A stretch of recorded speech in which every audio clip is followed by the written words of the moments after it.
As a kid who grew up in the 80s and 90s, when I think gaming, one of the first companies that comes to mind is Konami. As one of the staple companies for the NES, they released so many quality titles with a sound that's all too familiar when it hits your ear.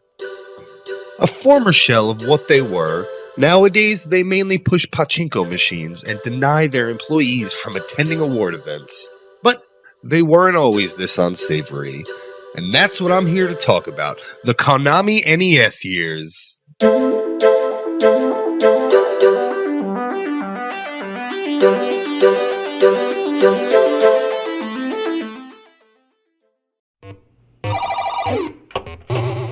The Adventures of Bayou Billy is a game that people either love or hate.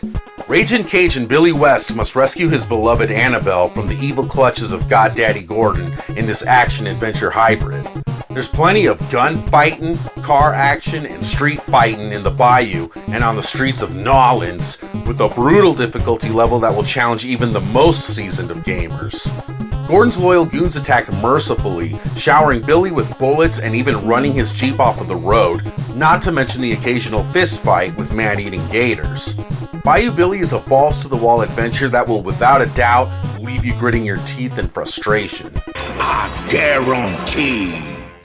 Gyruss is a 1988 game by Konami. It was released under Konami's subsidiary in the States, but received the full Konami treatment on the BenevolentDicks system in Japan. The BenevolentDicks version is great. It has an extra sound channel that really kick a lot of ass, and it had additional cutscenes the NES didn't, but that doesn't break the version that we got in the States, and overall the game is still the same, so it's not a huge loss. Gyruss is from the very uncommon genre shooter, often dubbed the tube shooter, which reminds me of the time I had to go bust a load in a tube that one time. The genre originated with Atari's Tempest back in 1981. Konami took that concept and really hybrided it with Galaga, and the result is Gyruss. Gyruss, I imagine, gets its name from gyroscope, as again, it's a shooter that plays in a circle. First released in arcades in 1983, it went on to become a golden era classic. The NES version is more of a remake or spiritual sequel of sorts, with too many differences to name here, but basically they added boss fights, bonus stages, an extra button which the arcade did not have, which is basically for what we'll call super bombs, which are great to save for boss fights. The NES also supercharged the soundtrack with a few more tunes while still keeping the original main theme, which is a remix of Bach's Toccata and Fugue in D minor, a famous piece in its own right, but it's also been in a lot of video games, including all these, just to name a few. Again, much like Galaga, what you see is what you get. The setting never changes, but bosses and new enemies are introduced as you make your way through the solar system. It's a great shooter, it's fun, it's challenging, and fucking really tough son of a bitch once things get going. If you need to puss out, you need the practice, since it's not uncommon for bosses like the one midway through the game to really break your spirits. The classic Konami code could be used, however you have to enter it in backwards. At the end of the day, if you're in the mood for a challenging, unique shooter, Gyruss is a must-play and a must-own. It will not break the bank if you're a collector, and in fact, it's one of my favorite NES shooters, and even a top 25 game on the NES, I'd say. If you want to know a little bit more about it, I actually reviewed this game a while back on my channel if you'd like to know more.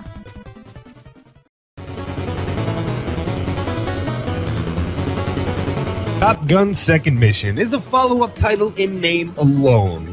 The gameplay is much more enjoyable than the first, but it still retains that legendary difficulty. The dogfighting is really enjoyable this time around, and using the radar can help to avoid getting hit from behind. Alongside that, you can now do a barrel roll. Be careful though, tapping to the side twice accidentally will cause you to roll and can lead to unwanted deaths. The enemies all come from the same location each stage, so this game is just a matter of remembering the patterns in each section, really. Then there are some serious moments when it's just you and an enemy fighter mano a mano in a dogfight.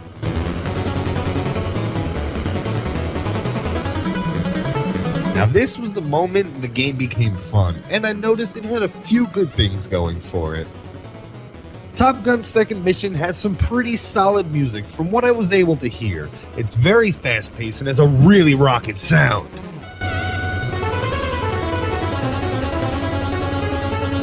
Rewind, Mike! Rewind, Mike! Rewind, Mike!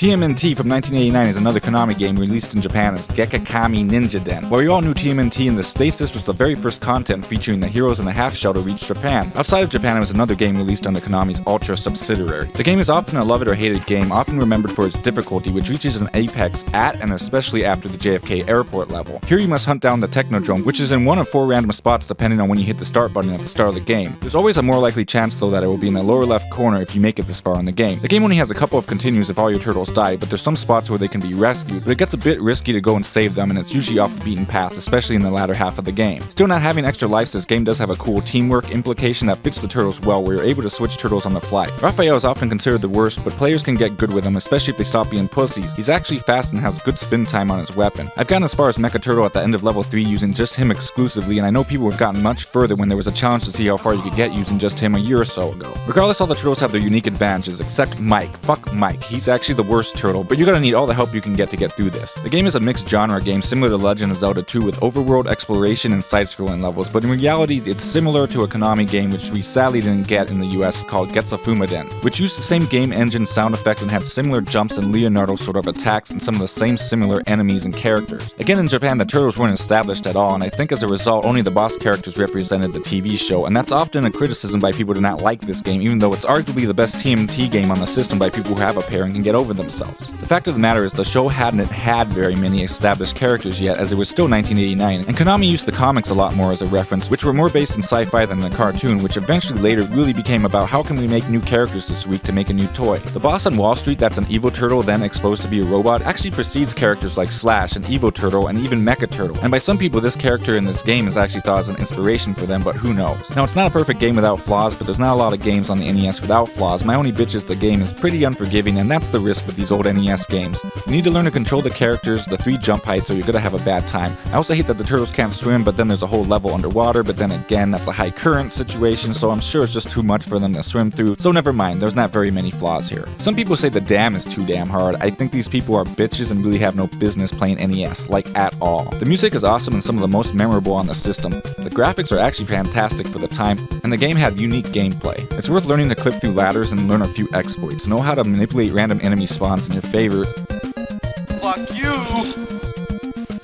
You're cool! And remember to farm pizza if you need to, as it's pretty scarce. Some people depend on the scroll weapon and farm it, but they aren't necessarily needed. Again, it's a love it or hate it game for most depending on how much of a bitch you are, but it's funny, after being a popular title in Europe, it actually led this game to be a pack-in game for the NES and PAL territories, which is kinda crazy to think about, as it's hard to imagine a Mario title not being a pack-in game. Of course they're known as hero turtles over there, as I guess they're racist against ninjas in Europe, or just big pussies, I don't know. But I'm going on way too long and my mic is getting pissed, so I'm gonna stop talking now. Shredder's a bitch, he's super easy. This item in the last level is kick-ass. Okay, definitely play this one, 8 out of 10. It's the best Turtles game on the NES unless you like repetitive beat-em-ups like the second game. It's just so fucking easy. Just jump special your way through the whole game and maybe jump kick spam a few bosses. The third's too goddamn long and you can special your way through the whole goddamn game if you want to make things easy. Now I'm gonna sit here and drill this wall for a minute. See if I can get a drink while I'm doing it. And can avoid being hit. Sure, those games have co-op on their side and can be fun, but dude, you don't actually play with people in the same room anymore, so stop making that as an excuse or a reason that these games are so good. TMNT 1 is the best if you value teamwork even by yourself.